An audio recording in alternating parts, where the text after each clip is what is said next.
जगन्नाथ मु ममता पाणी मो यूट्यूब चैनल साहित्य दीदी को समस्त ओ ट्रिपल एसी पिला माननकु अनेक अनेक स्वागत।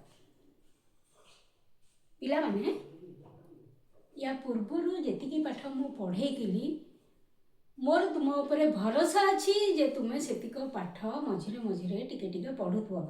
जदिओ तुमर परीक्षा डेट एपर्यंत बाहरिनी पाठ किंतु बंद करनी मझिरे मझिरे टिके टिके पढ़ुथो नहले परीक्षा बेलू को बहुत हैरान हो। तो पिले ठीक अच्छे आज विषय हूँ आमर वाक्य। वाक्य तुम चतुर्थ पंचम भी पढ़ी निहाती सहज विषय किंतु जहाँ पढ़ीच ताठू अल्प टिके अधिका मु पढ़ेबी तुमको तेणु विशेष कष्ट हेनी। देख आग आम देखा वाक्य काहाकू कहती एक बा एकाधिक पद मिलित होई मनर भाव को संपूर्ण रूपे प्रकाश कले ताहा वाक्य हुए। सेठी गोटे पद हो पारे दीटा हो पारे बा अधिक भी हो पारे किंतु मनर भाव संपूर्ण रूपे प्रकाश पाउथुबो। एटा होची वाक्यर संज्ञा। उदाहरण देख रमेश बाजार को जाई मिठा आनिला मु खाई सारी विद्यालय को जाउछि। पिला माने एथिरु आमे संपूर्ण कथाटी बुझी पारछंती किंतु जदि आमे एई पद गुडी को टिके उलट पालट करी देबा बाजार को मिठा जाई रमेश आनिला किंबा खाई सारी जाउछि मु विद्यालय को एठी वाक्यर अर्थ संपूर्ण रूपे प्रकाश पाउ नाही। तेणु एई जो पद जहाँ परे जो पद रहिबा कथा ताकू जदि आमे सजेइकरी रखिबा एवं मनर भाव पूर्ण रूपे प्रकाश पाइबो ताले सेइटा ही वाक्य। देख संपूर्ण अर्थ प्रकाशक वाक्य रे साधारणतः पद गुड़िकर प्रयोग क्षेत्र में एक निर्दिष्ट क्रम देखा मिले। आमे मन इच्छा पद बसई पारिबा नाही जोटा मु कहिली तार गोटे निर्दिष्ट क्रम अछि कहा परे कोटा रहइबो जेमिति कि कर्ता तापरे कर्म तापरे क्रिया जहा द्वारा कार्यटी साधित हुए ताहा कर्ता। जेतेबेले आमे जानिले जे कर्ता आग रहिबो तापरे कर्म रहिबो तापरे क्रिया रहिबो ता परर प्रश्न होची क्रिया ए कर्ता काहाकू कहा जाए जहा द्वारा कार्यटी साधित हुए ताहा कर्ता जहा कु साधन करा जाए ताहा कर्म एवं जेउ पद द्वारा कौनसी कार्य साधित हेउथुबार सूचित हुए ताहा क्रिया। मतलब कार्यटी हेई जाइछि जो पद द्वारा आमे जानुछु सेटा होची क्रिया। अच्छा एई सेई गोटे वाक्य देख मु गोटे उदाहरण दउछि राम पाठ पढुछि। आमे जदि वाक्य को पचारिबा किए पढुछि उत्तर जहाँ मिलिबो सेटा कर्ता राम पढुछि। जदि आमे प्रश्न करिबा कोन पढुछि उत्तर जहाँ मिलिबो ताहा कर्म पाठ पढुछि। आमे जदि प्रश्न करिबा कोन करूछि राम कोन करूछि उत्तर जहाँ मिलिबो सेटा होछि क्रिया राम पढुछि एटा होछि क्रिया। अच्छा तापटे देख गोटे सार्थक ओडिया वाक्य रे कर्ता कर्म और क्रिया क्रमान्वय रही संपूर्ण भाव प्रकाश करने को समर्थ होता। गोटे सार्थक वाक्य हाँ सेठी कौन हम कर्ता कर्म और क्रिया क्रमान्वय रहिबे ता हेले जाइकरी अर्थ संपूर्ण रूपे प्रकाश पाइब। तापरटे देख आमे एबे पढुचंती वाक्यटे आमे केमिति ठीक बोली जानिबा बा ठीक वाक्यटे आमे केमिति गढ़ी पारिबा सेटा ही पढुचंती। केतेक क्षेत्र रे पद गुड़िक मध्यरु गोटिए बा दुईटी अनुपस्थित थाई मध्य ताहाकु वाक्य भाव में स्वीकृति दिया जाई पारुछि। आमे जदिओ जानिले कर्ता कर्म और क्रिया क्रमान्वय रहीकरी भाव को पूर्ण रूपे प्रकाश कले सेटा वाक्य किंतु केतेक जगह देखा जाए जे एई कर्ता कर्म और क्रिया भितरु केही केही अनुपस्थित थाइकरी भी मध्य वाक्य होची। देख वर्षा होची एठी मनर भाव संपूर्ण रूपे प्रकाश पाउची किंतु एठी कर्म अनुपस्थित। तापर देख खाओ अच्छी लुचिकी अच्छी तापर देख किए सेठारे रमेश क्रिया अनुपस्थित कर्म अनुपस्थित कर्ता अनुपस्थित क्रिया अनुपस्थित हेकि भी मध्य वाक्य हेई पारुची केतक क्षेत्र रे हेई पारुची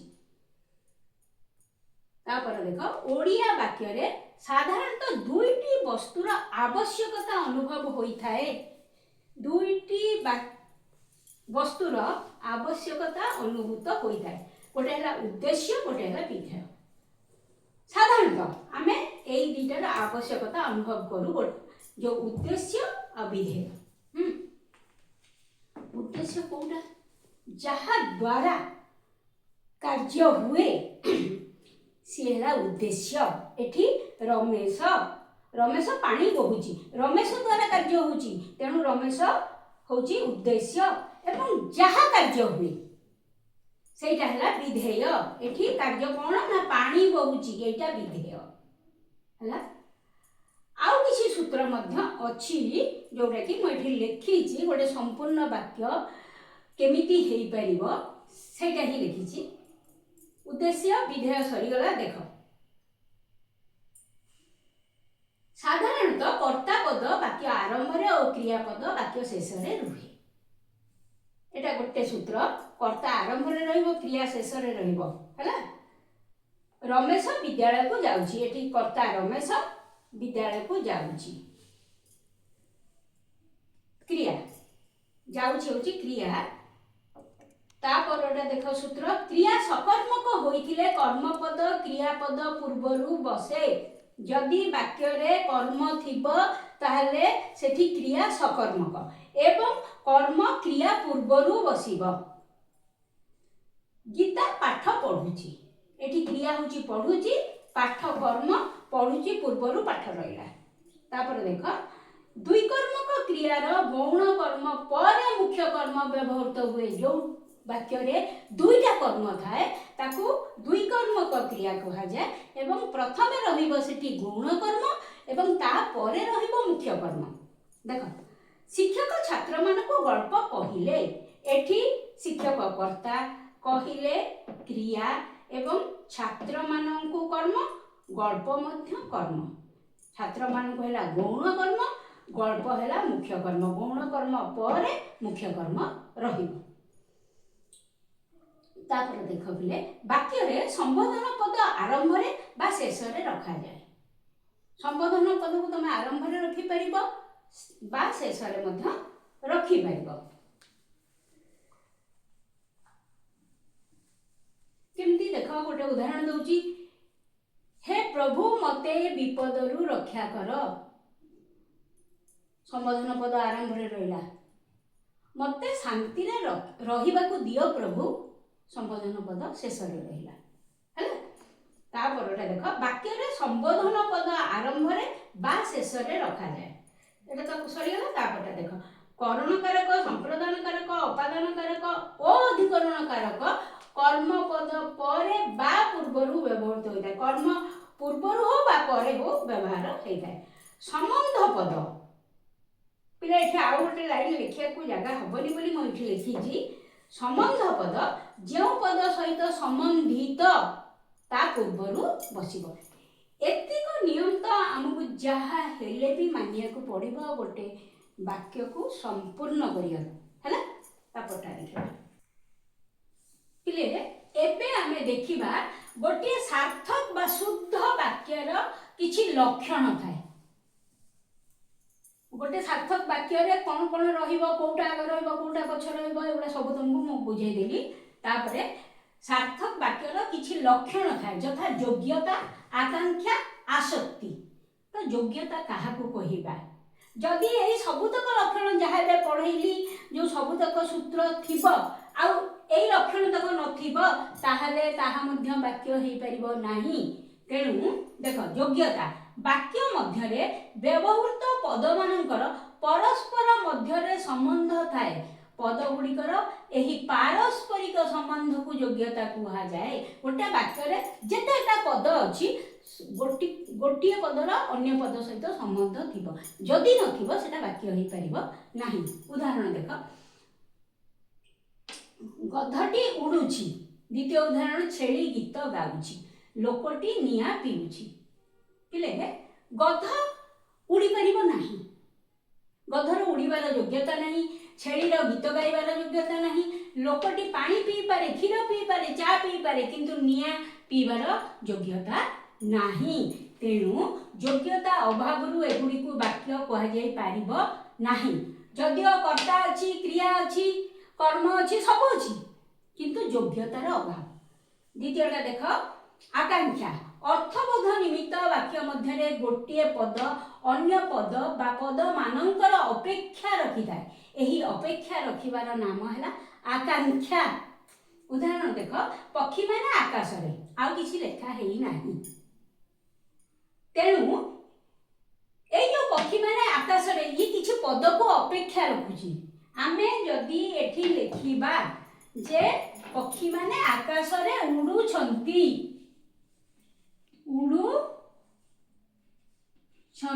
ତାହେଲେ ବାକ୍ୟଟି ପୂର୍ଣ୍ଣ ହଉଛି ବା ସମ୍ପୂର୍ଣ୍ଣ ଅର୍ଥ ପ୍ରକାଶ କରୁଛି। ଗଛଟି ବାତ୍ୟା ଦ୍ୱାରା, ଆଉ କିଛି ନାହିଁ। ଯଦି ଆମେ ଲେଖିବା ଯେ ଉପୁଡ଼ି ପଡ଼ିଲା, ବର୍ତ୍ତମାନ କିଛି ଅର୍ଥ ପ୍ରକାଶ ପାଉନି, ବୁଝି ହଉଛି ପିଲେ। କିନ୍ତୁ ଯଦି ଆମେ ଲେଖିବା ଉପୁଡ଼ି ପଡ଼ିଲା, ତାହେଲେ ବାକ୍ୟର ଅର୍ଥ ସମ୍ପୂର୍ଣ୍ଣ ରୂପେ ପ୍ରକାଶ ପାଉଛି। ଏଇ ଯୋଉ ଅପେକ୍ଷା, ମାନେ ବାକ୍ୟର କିଛି ପଦ ଆଉ କିଛି ପଦକୁ ଅପେକ୍ଷା ରଖୁଛନ୍ତି ପୂର୍ଣ୍ଣ ଅର୍ଥ ପ୍ରକାଶ ପାଇଁ, ସେଇ ଅପେକ୍ଷାର ନାଁ ହେଉଛି ଆକାଂକ୍ଷା। ଏଇଟା ପୁରା ବାକ୍ୟ କେତେବେଳେ ହବ, ଯେତେବେଳେ ଏଇ ପଦ ଗୁଡ଼ିକ ଆଙ୍କ ସାଙ୍ଗରେ ମିଶିଯିବେ। ଅର୍ଥବୋଧ ନିମିତ୍ତ ଗୋଟିଏ ପଦ ଅନ୍ୟ ପଦର ଅପେକ୍ଷା ବା ଆକାଂକ୍ଷା ରଖେ। ସେହି ପଦର ଅଭାବରୁ ଏଗୁଡ଼ିକ ବାକ୍ୟ ନୁହନ୍ତି। ଏଗୁଡ଼ିକ ବାକ୍ୟ ନୁହନ୍ତି ଯଦି ଏ ପଦ ଏଠି ନାହିଁ, ହେଲା। ତାପରେ ଆସିଲା ଆସକ୍ତି।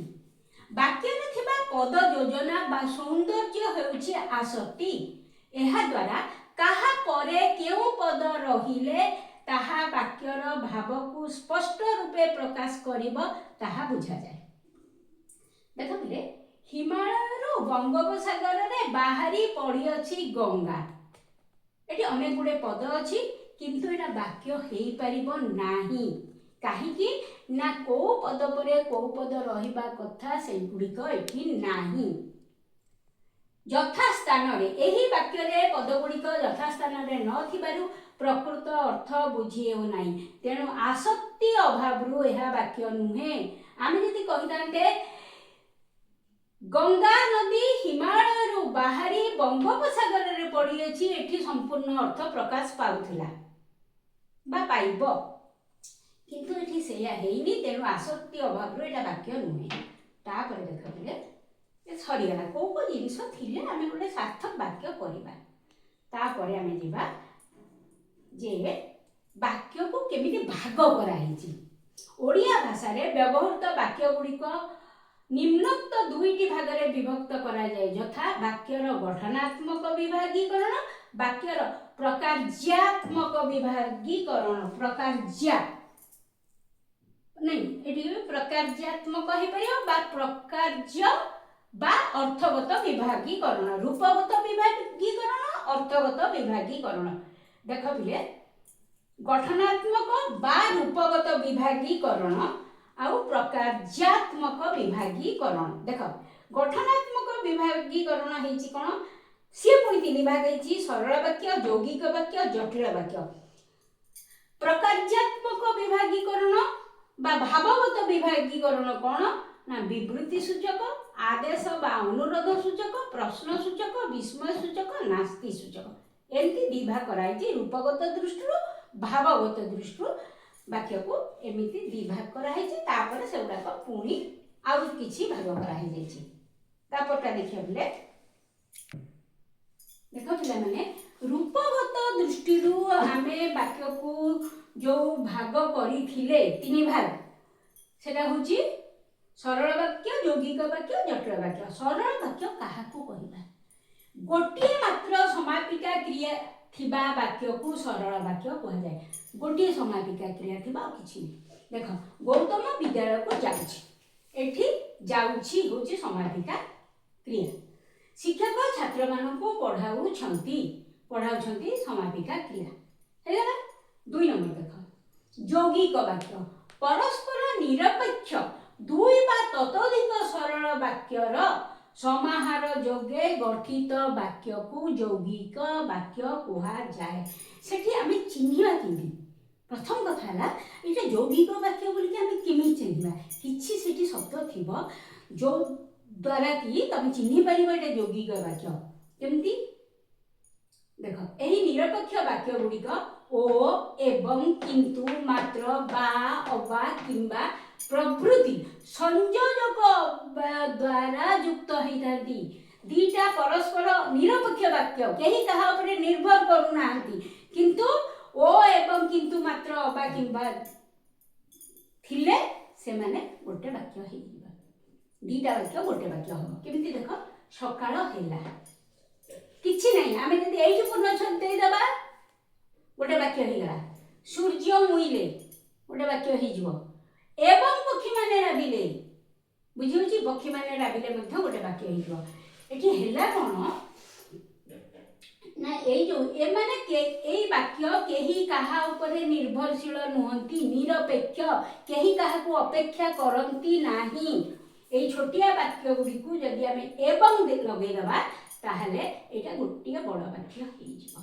तमे केवल एतिके मने रखिबो यौगिक वाक्य रे ओ एवं किंतु मात्र अबा किंबा प्रभृति संयोजक अव्यय निश्चित थिबो सेथिरे। तापर देखो मनोज श्रेणी रे बसिला मात्र पढ़ी पारिला नाही है मनोज श्रेणी रे बसिला एटा गोटे वाक्य ये काहा को अपेक्षा रखुनी मनोज पढ़ी पारिला नाही ये भी काहा को अपेक्षा रखुनी किंतु आमे यदि एठी मात्र लगे दबा ए दीटा वाक्य जोड़ी हे कि गोटे यौगिक वाक्य हे जिवो। 3 नंबर देखो जटिल वाक्य दुई बा ततोधिक परस्पर सापेक्ष सापेक्ष माने अपेक्षा रखुतबा दीटा वाक्य गोटे वाक्य आ गोटे वाक्य को अपेक्षा रखुची खंड वाक्यर समन्वय जटिल वाक्य गठित एथिरे कौन थाए ना गोटे प्रधान वाक्य थाए गोटे अप्रधान वाक्य थाए। अप्रधान वाक्य सहित प्रधान वाक्य जेतेबेले मिसी जाए सेटा जटिल वाक्य हुए। दीटा वाक्य गोटे प्रधान गोटे अप्रधान। बापा केबे आशा करि नथिले जे गीता श्रेणी रे प्रथम हेबो। अच्छा गोटे लाइन छाड़ी कहूची एई जटिल वाक्य कला बेले आमे को शब्द सेठी व्यवहार करिबा जे जेउ जदिबा जदिच जेणु जेबे प्रभृति शब्दर व्यवहार जटिल वाक्यर हेइथाय। बापा केबे आशा करि नथिले जे गीता श्रेणी रे प्रथम हेबो। देखो एई जेटा को जदि आमे छाड़ी दबा ताहले मध्य वाक्य पूर्ण हे परिबो नाही। एठी बापा केबे आशा करि नथिले जे होची अप्रधान वाक्य एवं प्रधान वाक्य कोन गीता श्रेणी रे प्रथम हेबो। सबले मने रखिबो अप्रधान वाक्य आरंभ रे रहिबो एवं प्रधान वाक्य कोन हबो ना वाक्यर शेष भाग रे रहिबो। अजा जेतेबेले घरे पहुंचिले सेतेबेले घरे राम नथिला हैला पिले देखो अजा जेतेबेले घरे पहुंचिले सेटा होची अप्रधान वाक्य सेतेबेले घरे राम नथिला होची प्रधान वाक्य।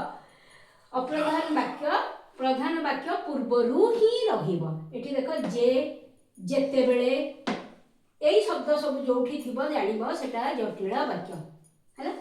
एटा आमे पढिले वाक्यर कोन रूपगत बा गठनात्मक विभाग तापर आसिला एठी गठनात्मकटा लेखि नथिली भूली जाइथिली तापर देखो प्रकार्यात्मक बा भावगत रूप ताकू आमे कोन करचंती ना 5 भाग करचंती कोन ना प्रथम देखो विवृत्ति सूचक वाक्य कौनसी निर्दिष्ट विषय रे विवृत्ति बा वक्तव्य प्रकाश करुथबा वाक्य को विवृत्ति सूचक वाक्य कहा जाए। जे कोनसी गोटे निर्दिष्ट विषय रे किछि कहिबा को विवृत्ति सूचक वाक्य कहा जाए।